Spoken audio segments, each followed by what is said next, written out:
না, এটা সম্পূর্ণ অসত্য কথা যে উনি আমেথির থেকে মানে হারার ভয়ে চলে গেছেন। দেখুন, রায়বেরেলিতেও কংগ্রেস গান্ধী পরিবারের একটা এফেক্ট আছে এবং এটা কারেন্টলি আমাদের এক্সিস্টিং এমপি রয়েছেন সোনিয়া গান্ধীজি, এবং সোনিয়া গান্ধীজি যেহেতু বয়স জনিত কারণে উনি এবার রাজ্যসভায় চলে গেছেন, তাই জন্য ওই সিটে রাহুল গান্ধী প্রার্থী হয়েছেন। এবং প্রিয়াঙ্কা গান্ধীজি লোকসভায় এবার কন্টেস্ট করতে চান না। আমরা অনেক কর্মীরাই ভেবেছিলাম যে হয়তো এবার উনি লোকসভায় আসবেন, কিন্তু ওনার দায়িত্ব অনেক বড়। উনি সমস্ত রাজ্যে ক্যাম্পেইন করছেন। উনি একটি কনস্টিটুয়েন্সিতে নিজেকে সীমাবদ্ধ রাখতে চান না। তো তার জন্য এবার রাহুল গান্ধী তো একটি কনস্টিটুয়েন্সিতেই এখানে রিপ্রেজেন্ট করতে পারতো, তাই জন্য রায়বেরেলিতে রাহুল গান্ধীজি নমিনেশন ফাইল করেছেন আজকে।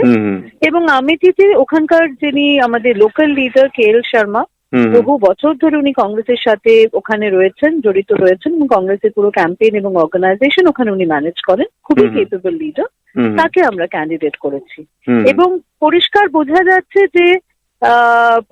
বোঝা যাচ্ছে যে এখন মানে ওখানে যে কংগ্রেসের হচ্ছে, কংগ্রেসের যে অর্গানাইজেশন হচ্ছে, সেই অর্গানাইজেশন সেটা নিজের ক্যান্ডিডেট ফিল করেছে, এবং সেই ক্যান্ডিডেট স্মৃতি ইরানির সাথে ডেফিনেটলি করতে পারবে, নিশ্চয়ই কন্টেস্ট করতে পারবে। আর মানে এই সিদ্ধান্তটা মানে রাহুল গান্ধী একদিকে যখন ওয়ায়নাডে লড়াই করছেন, কেরলের মুখ্যমন্ত্রী বলছেন তিনি উনার গলাতেও প্রায় মোদির মতোই সুর শোনা গেছে, উনিও বলছেন যে ওয়ায়নাডে রাহুল গান্ধী হারবেন। তো এই জায়গা থেকে দাঁড়িয়ে রায়বেরেলি এবং ওয়ায়নাডে রাহুল গান্ধীর লড়াই এবং একই সঙ্গে দেশের মসনদ দখলের লড়াই, কতটা এগিয়ে থাকবেন রাহুল গান্ধী, আপনার কি মনে হয়? দেখুন, রাহুল গান্ধীজি কেরালাতে ওয়ায়নাডে গতবার বিপুল মার্জিনে জয়লাভ করেছিলেন, এবার সেই মার্জিন আরো বাড়তে চলেছে। এবং কেরালাতে গতবার 20-র মধ্যে 19খানা সিটে ইউডিএফ বা কংগ্রেসের প্রার্থীরা জয়লাভ করেছিল। এবার আমার মনে হয় 20 আউট অফ 20 আমরা জয়লাভ করবো।